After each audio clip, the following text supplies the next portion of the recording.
সিরাজগঞ্জ শহরের বিভিন্ন প্রান্তে যে ভিক্ষুকরা আছে এবং প্রতিবন্ধী এবং যে পাগলগুলো আছে তাদের নিয়ে আজকে আমাদের এই চমৎকার একটি আয়োজন। এই আয়োজনে স্পন্সর করেছে হচ্ছে কেয়ার ফ্যামিলি। তো কেয়ার ফ্যামিলি আসলে দেশের মানুষের জন্য, দেশের পাগলদের জন্য, প্রতিবন্ধীদের জন্য সবসময় এভাবে কাজ করে থাকে।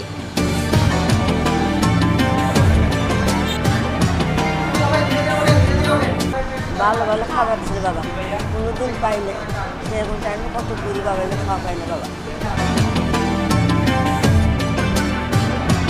এর আগে আমাদের এইভাবে কেউ কোনোদিন খাওয়াই নাই, এমনি হয়তো দশ সামান্য হয়তো কিছু রেট দিচ্ছে আর কি, এইভাবে ফুড আর কি বা ইয়েতে কেউ খাওয়াই নাই আর কি।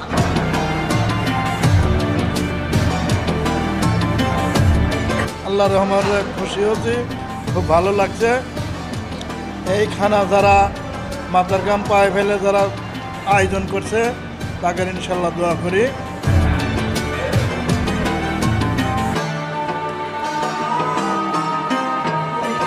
আমরা কিছু ফকির, মেন্টাল পেশেন্ট ছিল এবং নানা শ্রেণী পেশার মানুষ ছিল, তাদেরকে বিভিন্ন সিরাজগঞ্জ শহরের বিভিন্ন জায়গা থেকে তুলে এনে তাদেরকে আজকে আমরা খাওয়ালাম, তাদের সাথে ইফতার করলাম একসাথে বসে।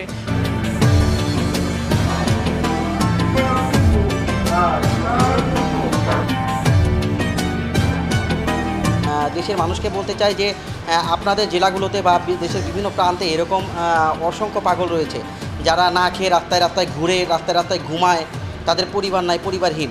এই পাগলগুলোকে ধরে আপনারা অন্তত একজনকে একবেলার খাবার ব্যবস্থা করে দিবেন।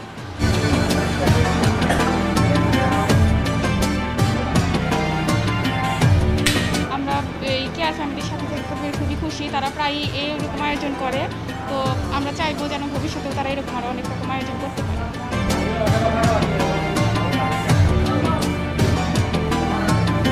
আমরা যখন একটি ইফতার মাহফিল করি বা একটি ইফতার পার্টি করি, তখন আমরা সমাজে যারা উচ্চবিত্ত মানুষ তাদেরকে নিয়ে করার চেষ্টা করি, কিন্তু যারা রাস্তায় থাকে বা ভারসাম্যহীন লোক তাদেরকে নিয়ে আমরা তখন ভাবি না।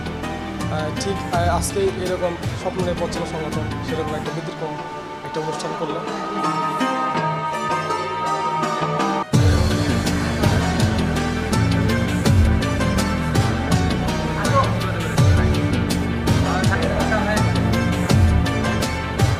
আমাদের এই কাজগুলো কন্টিনিউ চলমান রাখবো এবং সকলের কাছে উদাত্ত আহ্বান থাকবে যে আমাদের পাশে থাকবেন যেন আমরা এই মানুষগুলোর জন্য কাজ করতে পারি, এইভাবে এইরকম রেস্টুরেন্ট সহ ভালো ভালো জায়গায় ওনাদের জন্য খাবারের আয়োজন করতে পারি।